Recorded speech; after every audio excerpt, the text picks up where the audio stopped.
and I'm backstage, and I cannot even believe this, but I'm sitting with Jack White right now. How are you doing today? Good. I'm doing very well. You're doing very well. Are you exhausted yet? Have you had too much to do? Good. I'm good. I should be exhausted right now, but I'm not. I'm ready to go. Well, I gotta say, I'm a huge fan. I've been a fan since the beginning, and I think I'm really a fan of your creative process. You know no limits, and that's why this solo album is so exciting. Absolutely captivating everybody. 138,000 sold in the first. 138,000 sold in the very first week. That's massive. That's and you went good. #1, so congratulations. Thank you. Yeah. So when did you realize you wanted to break off and go solo? You've done so many projects. What was the deciding factor there? It was really by accident, really. It just came about in the studio. I found myself a few songs into it, realizing I guess this is what this is going to be. I had no plans. If you had asked me, would you ever do that, I'd probably say, oh, maybe, 5 or 6 years from now I could do something like that. I think that's what's always happened with me. Luckily, I've always let those things accidentally happen. I don't tell them, I can't do it. I'm on vacation. I'm not writing a song right now. If something comes out of me, I just let it happen. So it's like the cosmos of all of it kind of brought it together. Sure. Well, what's the inspiration between the two bands? I loved your March performance on Saturday Night Live, and I was really surprised when you came out the second time, and I was like, this is a whole new group of people, and of course the gender-specific bands. What really triggered that? Well, I wanted to have two bands. I thought that would be a real challenge for me, to have no set list and have two different bands.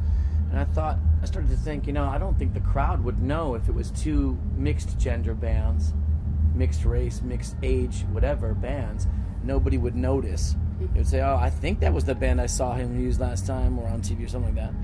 So I thought, well, I know one way that they'll definitely know there's two different bands, if one's all girls and one's all guys. And then all these other preconceptions and prejudices can come about from viewing that, and everybody can just use the mind to think about something. So it's been really inspiring since we decided to do that.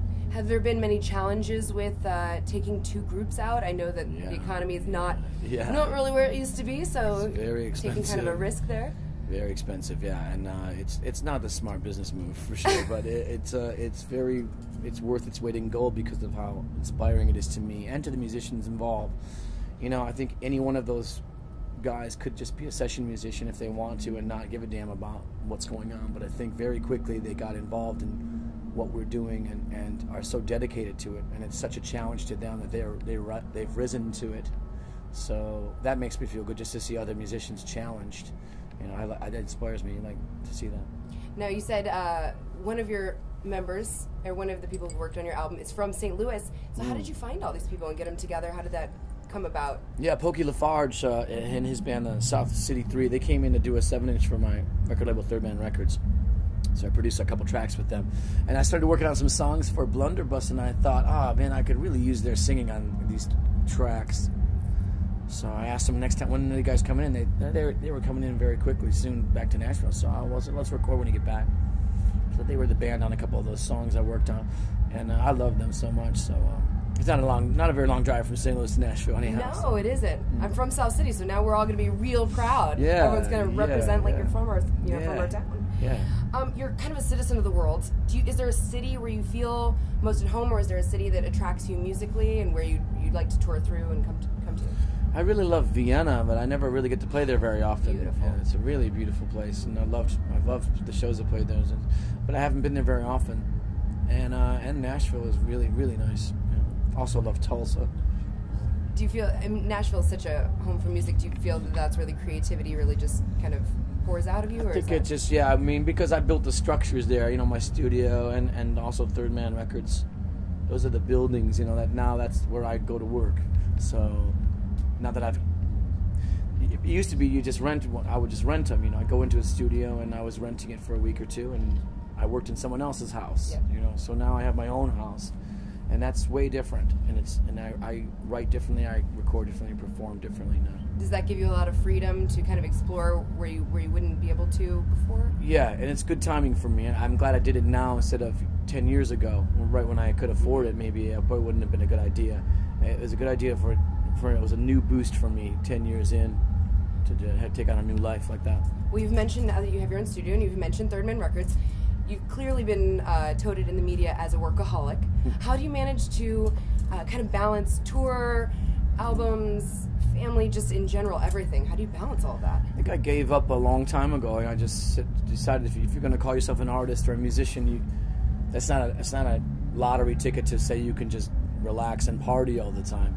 I think it's a dedication to music and art that I have no control over anymore. And it manifests in pushing myself to work a lot.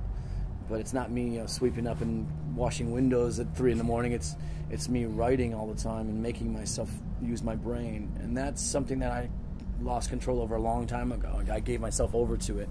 So I'm going to do this now, whether I like it or not. It doesn't matter if I have a day job. I'm going to come right home and I'm going to sit at the piano or drum set. So I decided it's probably just better if I just give myself completely over to it. It's as if people think that it's easier, it's easier to be an artist, but no, it's like you have to sit down and you have to take that time out for yourself. You have to make that creative space, creative headspace and whatnot. So. If you really mean it, and if you really are passionate about it, you only have one choice. You can't be an artist on the weekends. That's not how it works. Well, that's very brilliantly said. I totally agree. I want to say thank you so much for giving me the time. You're so present and so genuine, and it really comes through, and that's why you sold so many in the first week and will continue to sell. So thank you for talking with me. Thank you. You're going to be wonderful tonight. I cannot wait to see you. Thank you. I hope so. Thank you.